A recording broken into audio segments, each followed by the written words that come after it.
ইন্নাহু লাকুরআনুন কারীম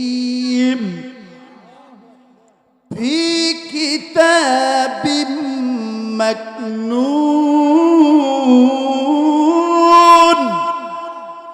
লা ইয়ামাসসুহু ইল্লাল মুতাহহারুন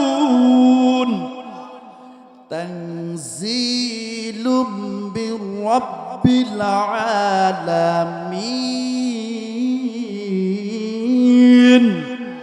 একটু জোরে শুকুন আল্লাহু আকবার।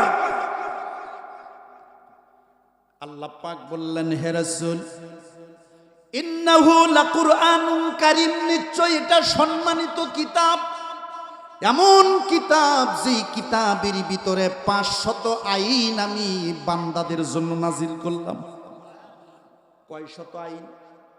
500 বিধান আইন আমি আল্লাহ পাক নাজিল করলাম। ফি কিতাবিম মাকনুন, এর মধ্যে গোপন বিষয়গুলো আমি রেখে দিয়েছি। রসুল গো, আপনি যদি গারে হেরা পর্বতে এই কোরআনে কারিম তেলাওয়াত করেন, তাহলে আপনার উম্মতদের কি কি বিষয়ে শরীয়তের আদেশ করতে হবে সব কিছু আল্লাহ পাকে আসমানি কিতাবে নাজিল করেছেন। এই কিতাব আপনি পড়েন, আপনার উম্মতদের কাছে দাওয়াত দেন। সুবহানাল্লাহ বলেন। আজকে আপনারা এই মাদ্রাসা করেছেন, নুরানি হাফিজিয়া মাদ্রাসা, সুবহানাল্লাহ বলেন না? আপনারা যে কি করেছেন, হাই হাই আপনাদের কপাল গো। আপনারা এখানে জান্নাতের একটা বাগিচা খুলে নিয়েছেন, সুবহানাল্লাহ বলেন। কেন? ভালো করে ওয়াজ বুঝতে হবে এবং শুনতে হবে। আল্লাহ পাক যেন আমাদের অন্তরে হেদায়েতের নূর দিয়ে দেয়। সবাই বলেন আমিন। খেয়াল করে বন্ধুরে আমার, কোরআনে কারিম হলো দামি একটা কিতাব। এই কোরআনের গায়ের সঙ্গে যে গিলাপটা থাকে আপনারা কি বলেন? সাদোয়া, মানে কোরআন শরীফের গার সাথে যেটা লাগানো থাকে ওইটাকে কি বলা হয়? কাবার অথবা গিলাপ। আলহামদুলিল্লাহ, ওই গিলাপ এবং কাবার হঠাৎ যদি কোরআনে কারিম তিলাওয়াত করার ক্ষেত্রে যদি হঠাৎ করে যদি ওই কাপড়টা হাত থেকে পড়ে যায়, সাথে সাথে মানুষ কিন্তু কাপড়টা উঠিয়ে চুমো খায়। জোরে কোন ঠিক কিনা? মুসলমান ভাইরা আমার, কোরআনের কাবার এবং গিলাপ এই কাপড়টা যদি 10 টাকা গজ হয়, 20 টাকা দামের কাপড় যদি হয়, এই গিলাপ কোরআনের সঙ্গে লাগার কারণে এবার বলুন তো কাপড়টার দাম কমলো না বাড়লো? আরো জোরে কোন, বাড়লো। আর যে রিহালের উপর আমরা কোরআন মাজিদ তেলাওয়াত করি, সেই রিহালের দাম যদি 50 টাকা হয়, সবচেয়ে কম দামি রিহাল যদি হয়, আর ওই রিহালের উপরে আমরা যে কোরআনে কারিম পড়ি, ওই রিহালটা যদি হাত থেকে পড়ে যায়, বলুন তো ওই রিহালটাকে উঠিয়ে চুমো খাবো কি খাবো না? কারণ হলো কোরআনের গায়ের সঙ্গে 20 টাকা দামের কম দামি কাপড় যদি হয়, আর কম দামের কাঠের রিহালটাও যদি কোরআনের সাথে লেগে থাকার কারণে যদি এই রিহাল আর কাপড়ের দাম বাড়ে, ভালো করে বুকে হাত দিয়া বলেন, যেই মানুষের উপরে কোরআন নাজিল হলো, যেই মানুষকে আল্লাহ পাক কোরআন পড়তে বললেন, ওই মানুষের দাম বাড়বে না কমবে? আর একটু জোরে কোন, ওই মানুষের দাম আল্লাহ পাক বাড়ায় দিবেন। জোরে বলেন সুবহানাল্লাহ। মুসলমান ভাইরা আমার, আপনাদের এই নুরানিয়া হাফিজিয়া মাদ্রাসা খোলার ফজিলত কি ভালো করে শুনেন। যে ছাত্রগুলো সকাল বেলায় ফজরের নামাজ পড়িয়া কাঁপতে কাঁপতে কনকনে শীতের মধ্যে এই মক্তবে সে কোরআনে কারিম তেলাওয়াতের উদ্দেশ্যে রওনা দেয়, এই ছাত্রগুলো মাদ্রাসাতে যখন আউযু বিল্লাহি মিনাশ শাইতানির রাজিম বিসমিল্লাহির রহমানির রহিম পড়ে, এই যে তিলাওয়াত শুরু করে দেয়, এই তিলাওয়াতের রহমত বরকত গোটা গ্রামের উপর আল্লাহ রাব্বুল আলামিন ছড়িয়ে দেয়। শুধু তাই নয়, যখন আপনারা হিফজ বিভাগ খুলবেন বন্ধুরে, এই মাদ্রাসার ছোট ছোট শেষ রাত্রিতে উঠিয়া ঠান্ডা পানি দিয়ে যখন ওযু করিয়া নামাজ তাহাজ্জুদের দুই চার রাকাত নামাজ আদায় করিয়া এই ছাত্রগুলো যখন কোরআনে কারীম তিলাওয়াত করবে, এই কোরআনে কারীম তিলাওয়াত শোনার জন্য অসংখ্য রহমতের ফেরেশতারা ঝাঁকে ঝাঁকে আপনাদের এই মাদ্রাসাতে এসে হাজির হয়ে যাবে। মুসলমান ভাইরা আমার, মাদ্রাসার ছাত্ররা সহি শুদ্ধ করে নুরানি পড়ার পরে যে কোরআনে কারীমটা হেফজ করবে, এই হেফজটা শোনার জন্য আল্লাহর ফেরেশতারা আসে। আর আল্লাহর রাসূলের হাদিসের মধ্যে এসেছে, মা আযিনাল্লাহু লিশাইইন মা আযিনা লিনাবিয়্যিন ইয়াতাগান্না বিল কুরআন। আল্লাহ পাক বলেন, ও হাবিব, আপনার উম্মতের মধ্যে যারা কোরআনে কারীম হেফজ করবে, তেলাওয়াত করবে, ওই কচি কচি বান্দারা যখন কোরআনে কারীম তেলাওয়াত করে, আমি আল্লাহ পাক সরাসরি আরশে আজিম থেকে ওই কচি বান্দাদের তেলাওয়াত আমি আল্লাহ পাক নিজে শুনি। আর জোরে বলুন সুবহানাল্লাহ। আল্লাহু আকবার। মদিনার মধ্যে একজন সাহাবী ছিলেন হযরতে উসাইদ ইবনে উযাইর রাদিয়াল্লাহু তাআলা আনহু। তিনি ছিলেন আনসারী সাহাবী, মদিনার একজন বিশিষ্ট সাহাবী ছিলেন। এই সাহাবী গভীর রাত্রে তাহাজ্জুদ নামাজ আদায় করে কোরআনে কারীম তিলাওয়াত করতেছেন। আর কোরআনে কারীমের সর্বমোট সূরার সংখ্যা কয়টা বলতে পারবেন? কোরআনে মোট কয়টা সূরা আছে বাবা? 30টা। 114টি সূরা আছে। আলহামদুলিল্লাহ বলেন। এই 114টি সূরার মধ্যে সবচেয়ে বড় সূরা কোনটা বলতে পারবেন? সূরাতুল বাকারা। একটু কথা বলেন আমার সাথে, না বুঝতেছেন না আমার কথা? সূরাতুল বাকারা। বাকারা অর্থ গাভী। এই সূরার নামকরণ করা হয়েছে সূরাতুল বাকারা। এই সূরা বাকারা যদি কোনো ব্যক্তি শেষ রাত্রিতে তাহাজ্জুদের সালাত আদায় করে ইখলাসের সাথে খাঁটি বিশুদ্ধ নিয়তে সহি এবং তাসবিতের সাথে তিলাওয়াত করে, আল্লাহ পাক তার রহমতের ফেরেশতাদেরকে এই জমিনে যে পাঠিয়েছেন, সেই ফেরেশতারা ওই কোরআনে কারীম তেলাওয়াত শোনার জন্য চলে আসে। আর একটু জোরে কর না, চলে আসে। প্রিয় আব্বুজিরা, বড় ভাইরা, তো সেই সাহাবী তাহাজ্জুদের নামাজ পড়ে এই কোরআন মাজিদ তেলাওয়াত করতেছে। উঠানের ভিতরে খেজুর গাছের গোড়ার সঙ্গে একটা বড় ঘোড়া বাঁধা ছিল। যখন এই সাহাবী কোরআনে পাক তেলাওয়াত করে, তখন ঘোড়াটা লাফালাফি করে, ছটপট ছটপট করে। সাহাবী তেলাওয়াত বন্ধ করে বাইরে এসে দেখেন কিছুই তো নেই। যেই মাত্র উপর দিকে তাকিয়েছেন, লক্ষ্য করে দেখে এক খণ্ড কালো মেঘের মতো কি যেন ডানা বিশিষ্ট মেঘের মতো কালো এক ঝাঁক ফেরেশতা ওই সাহাবীর ঘরের উপরে আসন করে কোরআনে কারীম তেলাওয়াত শুনতেছে। আর একটু জোরে বলবেন। মুসলমান ভাইরা আমার, এই সাহাবী হযরত উসাইদ ইবনে হুযাইর রাদিয়াল্লাহু তাআলা আনহু যখনই কোরআন তিলাওয়াত করেন, তখনই ঘোড়াটা ছটপট ছটপট করেন।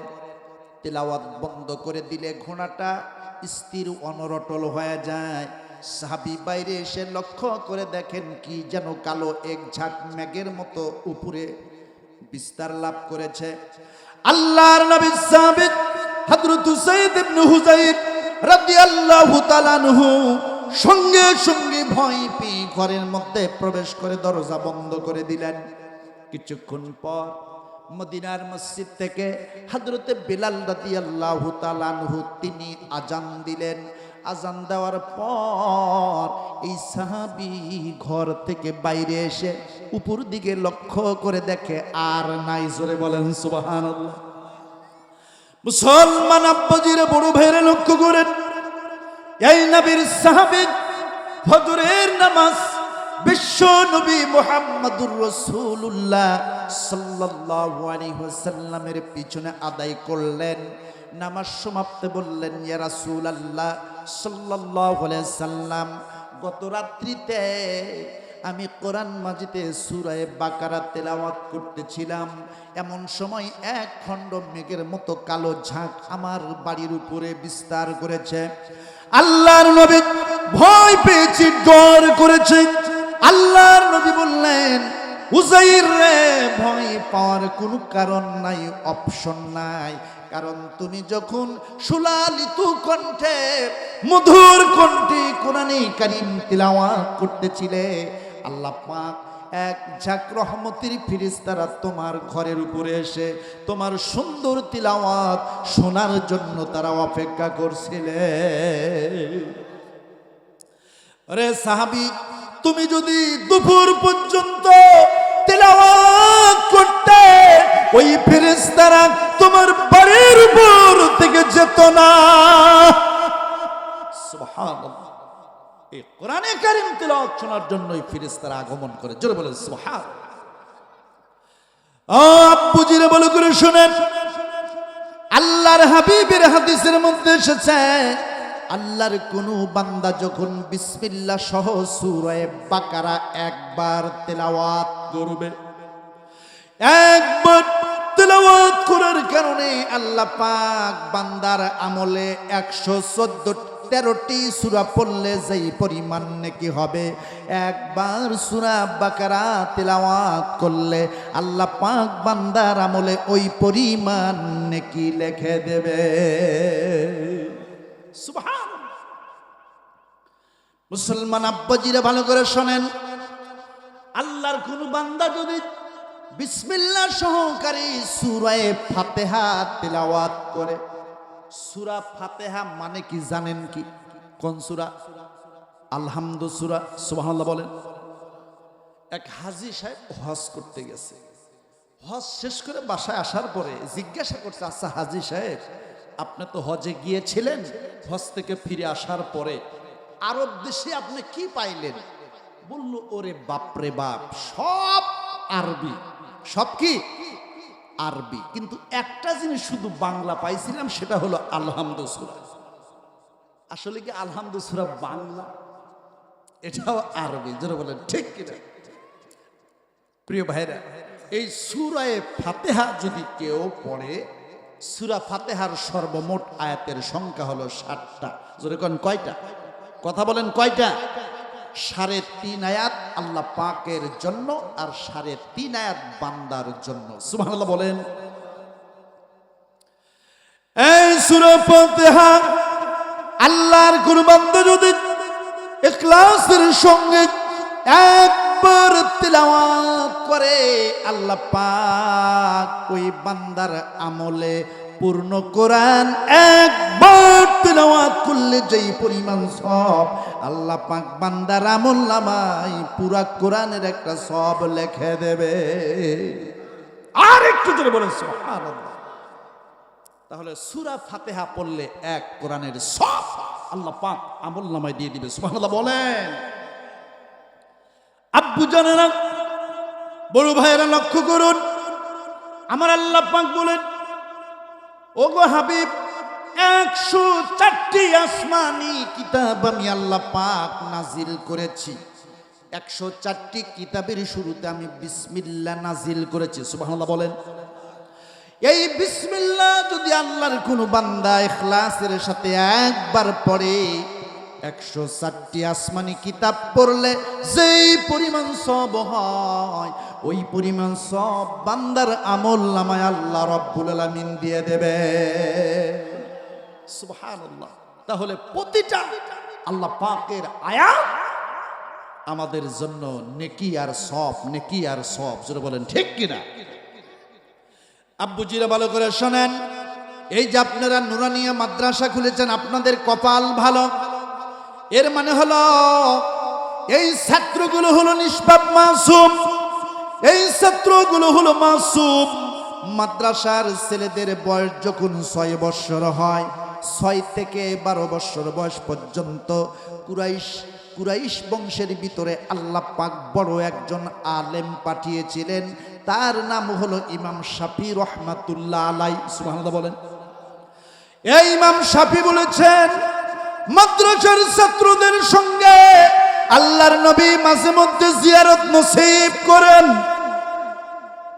কিন্তু ছোট্ট বাচ্চারা তাদের স্মৃতি পটে ধারণ করে রাখতে পারে না। ছোট্ট বাচ্চাদের সাথে আল্লাহ রসুলের জিয়ারত হয়ে যায়, জোরে কোন সুবহানাল্লাহ। আর নবী বলেন আমার কোন বান্দার সঙ্গে, আল্লাহর কোন বান্দার সঙ্গে যদি নবীজির জিয়ারত নসিব হয়, তাহলে ওই ব্যক্তির জন্য চিরকালের জন্য জাহান্নামের আগুন আল্লাহ হারাম করে দেবে। প্রিয়াব্বাজিরা, একে তো হলো তারা মাসুম নিষ্পাপ, যখন তারা কোরআনে কারিম হেফজ করে হাফেজ হবে। এই মাদ্রাসা যখন হেফজখানা খোলা হবে, যখন এই ছাত্রগুলো হাফেজ হবে, ফজিলত কি হবে ভালো করে শুনুন।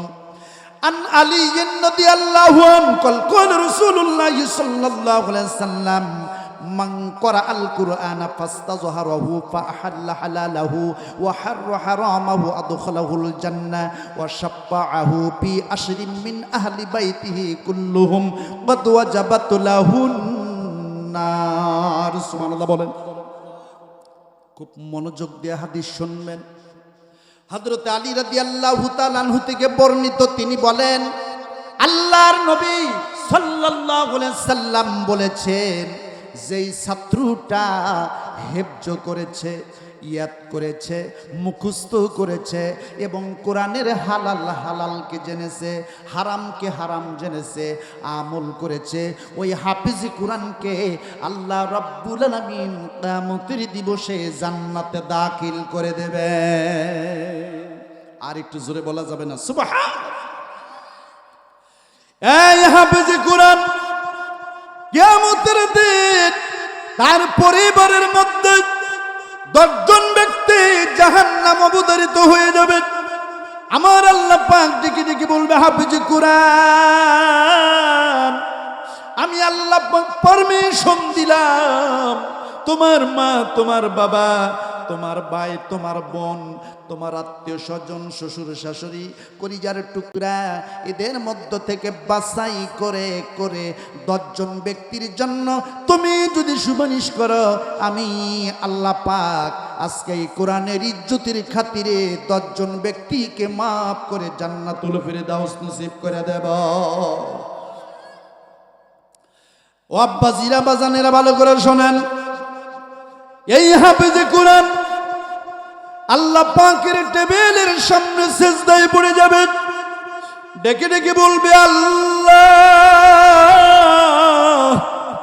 কষ্ট করে গভীর রাত্রি ঠান্ডা পানি দিয়ে ওযু করে নামাজ পড়ে তোমার কোরআনে কারীম আমি হেফজ করেছি।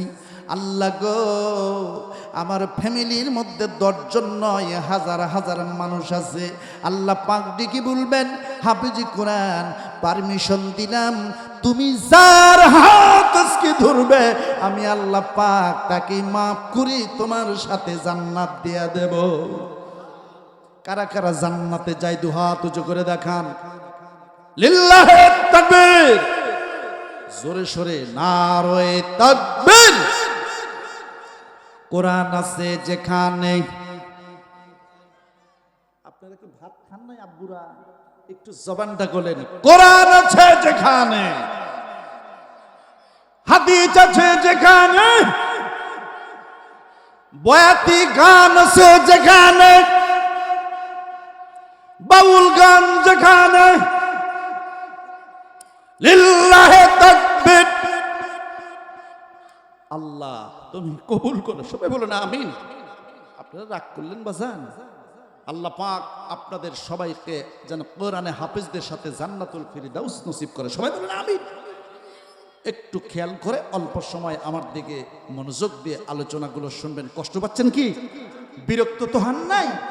আল্লাহ, আমি আপনাদের জন্য দোয়া করব। মুসাফির হালতে এসেছি। আর একটা হাদিসও শোনাই, লিকুল্লি আরবাইনা ওয়ালিয়ান, নবীজি বলেছেন যেখানে 40 জন মানুষ একত্রিত হবে, শোনেন, যেখানে 40 জন মানুষ একত্রিত হয়ে আল্লাহ পাকের কোরআন নবীজির হাদিস শ্রবণ করবে, এদের মধ্যে যদি সবাই পাপী তাপী গুনাহগার হয়, আল্লাহ রসুল বলেন 40 জনের মধ্যে প্রথমে একজনকে আল্লাহ তাআলা দোয়া করার সময় মাফ করে দেবেন, আর ওই ব্যক্তির হাতের উসিলাই বাকি 39 জনের জিন্দেগির গুনাহ খাতা আল্লাহ পাক ওই মজলিসে মাফ করে দেবেন। তো আজকে যে দোয়া কবুল হবে এটা আমার বিশ্বাস আছে, আপনাদের আছে কি? আল্লাহ তুমি কবুল করার, সবাই বলুন আমিন। একটু নজর দিয়ে মনোযোগ দিয়ে আলোচনা শুনবেন, আল্লাহ পাক যেন বাকি কথাগুলো আপনাদের মস্তিষ্কে আপনাদের কাছে পৌঁছার তৌফিক দিয়ে দেন, সবাই বলুন আমিন। ও আপনজনেরা, যুবক সোনার ছেলেরা, আমার আল্লাহ পাক ডেকে বলবেন হাফেজে কোরআন, সুপারিশ করে করে তুমি জান্নাতে নিয়ে যাও। জান্নাতে যখন অনেক বান্দাদেরকে করা হবে, তারা যখন জান্নাতি হয়ে যাবে, আল্লাহ পাক ডেকে ডেকে বলবেন হাফেজে কোরআন রে, মা আযিনাল্লাহু লিশাইইন মা আযিনা লিনাবিয়্যিন ইয়াতাগান্না বিল কোরআন। দুনিয়ার মাদ্রাসায় বসে বসে আমার কোরআনে কারীম তুমি তিলাওয়াত করেছিলা, আর এই কোরআন যখন তুমি তিলাওয়াত করতে রে বান্দা, আমি আরশে আজিম থেকে তোমারই ভাঙ্গা কণ্ঠে তিলাওয়াত নিজে শুনতাম। আস আন আব্দুল্লাহ ইবনে আমরিন কুল ক্বালা রাসূলুল্লাহ সাল্লাল্লাহু আলাইহি ওয়াসাল্লাম ইউকালু লিসাহিবিল কুরআনি ইকরা ওয়ারতাকি ওয়ারাত্তিল কামা কুনতা তুরাত্তিলু ফিদ দুনিয়া ফা ইন্না মানজিলাকা ইনদা আখিরি আয়াতিন তাকরাউহা। জোরে কোন সুবহানাল্লাহ। সাহাবী আব্দুল্লাহ ইবনে আমর রাদিয়াল্লাহু তাআলা আনহুর রিওয়ায়াত, তিনি বলেন আল্লাহর নবী এই ব্যাপারে ইরশাদ করেছেন, কিয়ামতের দিন যখন জান্নাতীরা জান্নাতে চলে যাবে, আমার আল্লাহ পাক ডেকে ডেকে বলবেন হাফেজে কোরআন, আজ তুমি আমি আল্লাহ পাকের সামনে কোরআনে কারীম তেলাওয়াত করো, একটি করে আয়াত পড়ো, আর আমার জান্নাতের তলায় তলায় উঠতে থাকো। জোরে কোন সুবহানাল্লাহ। কোরআনে হাফেজ সেদিন একটি করে আয়াত পড়বে বাজান, আর একটি করে তালা লিফটের মতো অতিক্রম করে উপর দিকে যাবে। ওই হাফেজ কোরআনের যত আয়াত আছে তত আয়াতেরও যখন শেষ হয়ে যাবে, ওই হাফেজে কোরআন জান্নাতের সুউচ্চ তালায় পৌঁছে যাবে। ফি জান্নাতুন আলিয়া, জান্নাতের সর্বোচ্চ মাকামে পৌঁছায়া যাবে। জোরে জোরে কন্না সুবহানাল্লাহ। আল্লাহ পাক ডেকে বলবে হাফেজে কোরআন, এখন তুমি জান্নাত থেকে আমার দরবারে আবার নেমে আসো। সুবহানাল্লাহ বলেন। ওয়ান টাইমের মধ্যে হাফেজি কোরআন তখন আল্লাহর দরবারে হাজির হয়ে যাবে। জোরে বলেন সুবহানাল্লাহ। মুসলমান, আমার আল্লাহ পাক ডেকে বলবেন ও হাফেজি কোরআন, আমি আজকে তোমাকে এমন একটি সম্মান দান করব, যেই সম্মান পৃথিবীর কোনো মানুষকে আমি করি নাই। কারণ এই কোরআনটা আমার দামি কিতাব, আমি আল্লাহ পাকের কালাম। তুমি দুনিয়াতে বসে চটের উপর তাসবিতের সঙ্গে তিলাওয়াত করেছিলা, ধীর স্থিরভাবে পড়ে ইয়াদ করেছিলা, আয়ত্ত করেছিলা, আমল করেছিলা। রে বান্দা, আজ তোমাকে আমি এমন একটি নিয়ামতের জান্নাত দিব। ও হাফেজে কোরআন, কোরআনে আমার যত আয়াত আছে তত তালা বিশিষ্ট তোমাকে একটা জান্নাত উপহার দেব। এই জান্নাতের মধ্যে তুমি অনন্ত অনাদিকাল থাকবে। জোরে বলেন সুবহানাল্লাহ। ওই জান্নাতে আমরা কারা কারা হাফেজে কোরআনদের সাথে থাকতে চাই? দুই হাত তুলে দেখান। লিল্লাহি তাকবীর। আল্লাহ পাক তুমি কবুল করো, সবাই বলেন আমিন। কষ্ট হচ্ছে নাকি বাজান? অল্প সময় আল্লাহ পাক তুমি আমাদের সহি বুঝ দিয়ে দাও, সবাই বলেন আমিন। হাদিসে আসছে বাজান, দুনিয়াতে যারা কোরআনের হাফেজ, যারা আলেম, যারা মুফতি, যারা মুহাদ্দিস, যারা মুফাসসির, এদেরকে সম্মান করতে হবে। জোরে কোন ঠিক কিনা? আল্লাহর নবী বলেন, আল্লাহর হাবিব বলেন, ওমর সাহাবায়ে কিরাম, তোমাদের মধ্যে যারা কোরআনের হাফেজ তোমরা তাদেরকে অগ্রাধিকার দিও। সুবহানাল্লাহ বলেন। ইন্না আবি মুসা ক্বাল ক্বালা রাসূলুল্লাহ সাল্লাল্লাহু আলাইহি সাল্লাম ইন্না আজালিম মিনাস সাআত আল ইয়াউমাল কিয়ামাহ। সুবহানাল্লাহ বলেন। আল্লাহর হাবিব বলেন কিয়ামতের দিন হাফেজদের কোরআনের ব্যাপারে আল্লাহ রাসূল আর একখান হাদিস বয়ান করেছেন, সালাসু দাওয়াতুন মুস্তাতাবাজুল্লাহ শাক্কাফি। আল্লাহ রাসূল বলেন কিয়ামতের দিন তিনটা জিনিস আল্লাহর আরশের নিচে থাকবে। কয়টা জিনিস? তিনটা জিনিস আরশের নিচে থাকবে। এক নাম্বার হলো কোরআন। আন আব্দুর রহমান ইবনে আওফ আন নবী সাল্লাল্লাহু আলাইহি ওয়াসাল্লাম ক্বালা সালাসাতুন তাহতাল আরশি ইয়াউমাল কিয়ামাতিল কুরআন ইউহাজ্জুল ইবাদা লাহু যহরু ওয়া বাতুন ওয়াল আমানাতু ওয়ার রাহমাতু নাদি আলা মান ওয়াসালানি ওয়াসালাহুল্লাহ ওয়া মান কাতাআনি কাতাহুল্লাহ। সুবহানাল্লাহ বলেন। আল্লাহর হাবিব বলেন আরশের নিচে তিনটা বস্তু থাকবে। এক নাম্বার হলো কোরআন মাজিদ। এই কোরআন মাজিদ যদি কোনো ব্যক্তির পক্ষে কিয়ামতের দিন সাক্ষী দেয়, যেমন আজকে আপনারা কোরআনের মাহফিলে ওয়াজ শোনার জন্য এসেছেন, এই কোরআন যদি কিয়ামতের দিন কোনো মানুষের পক্ষে একটু দয়া করে সাক্ষী দেয়, ওই লোকটা আল্লাহর জান্নাতি হয়ে যাবে।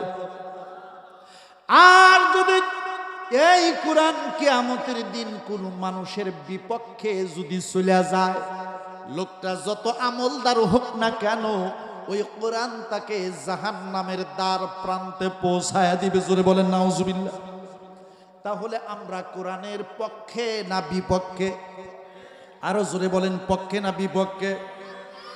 মুসলমান ভাইরা আমার, কোরআনের পক্ষে থাকবেন।